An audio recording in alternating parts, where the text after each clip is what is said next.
Écoutez, Les combattants aujourd'hui sont fiers et continueront leur mission pour recouvrer l'intégralité de notre territoire et pouvoir donner vie à notre nation. L'armée ira où elle doit aller pour sécuriser nos richesses, puisque c'est de ça qu'il s'agit. Nous sommes victimes de nos richesses.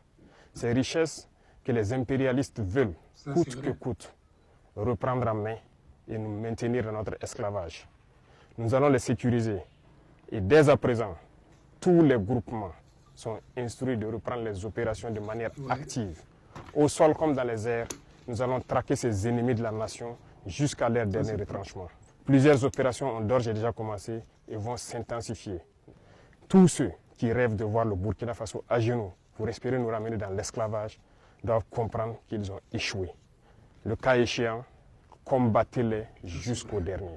Parce que le Burkina Faso n'abandonnera jamais. Le Burkina Faso n'abdiquera jamais. Le Burkina Faso va combattre. Nous sommes un peuple fier, combattant, guerrier et digne. Et nous continuerons dans ce sens. Les amis, vous venez d'écouter le capitaine président Traoré Ibrahim, un garçon, un couragime. Vous connaissez le couragime?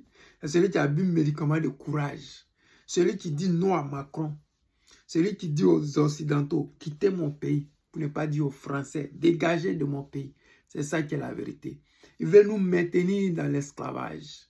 Prendre nos richesses, faire briller les pays, faire fonctionner les entreprises, nous appeler pays pauvres, très endettés, nous refuser les visas alors qu'ils prennent nos richesses sans visa. Oui, ils humilient nos peuples quand on vient ici en Occident.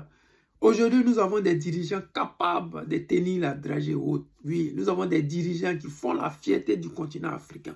Nous avons des dirigeants. Le président Gbagbo Laurent n'est plus seul parce que avant, quand on dit Gbagbo, on dit oh. Maintenant, aujourd'hui, là, on peut dire Gbagbo, on peut dire Assimi, on peut dire Tiani, on peut dire Traoré Ibrahim. Aujourd'hui, nous allons parler de Traoré Ibrahim. Oui, ça fait plaisir de savoir que nous avons des dirigeants africains capables de dire non à l'Occident, capables de vendre les pays pour avoir des comptes en banque en Suisse, comme Draman Ouattara ou l'a fait Ahmed Bakayoko, paix à son âme.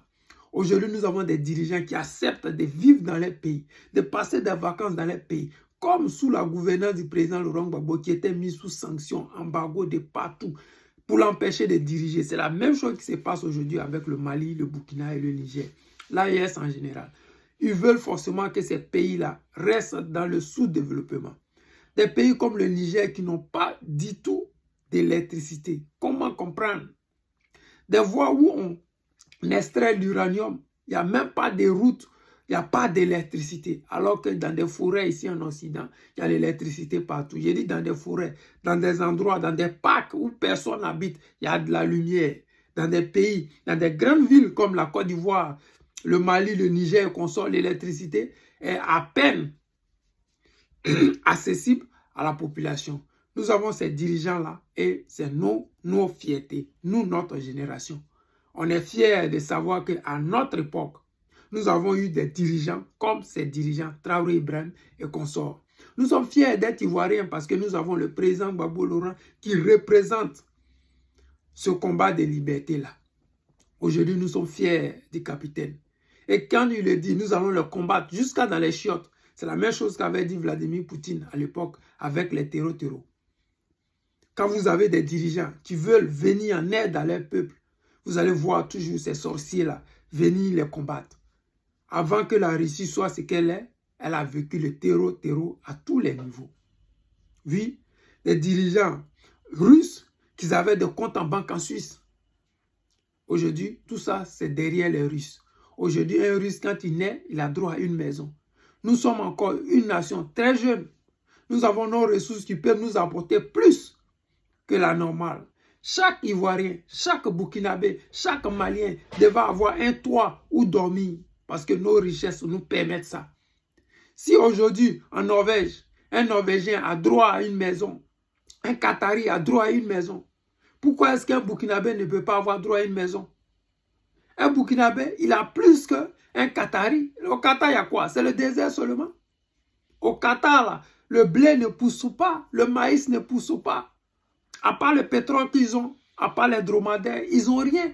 Nous avons tout ce qu'il faut. On a juste besoin des dirigeants comme Traoré Ibrahim pour continuer le travail qu'a commencé nos grands frères, nos aînés, nos parents. Oui, les amis, je voulais simplement féliciter le capitaine Traoré Ibrahim pour ce beau discours d'encouragement. Oui, ça fait plaisir. Je vous aime et je vous dis à tout à l'heure.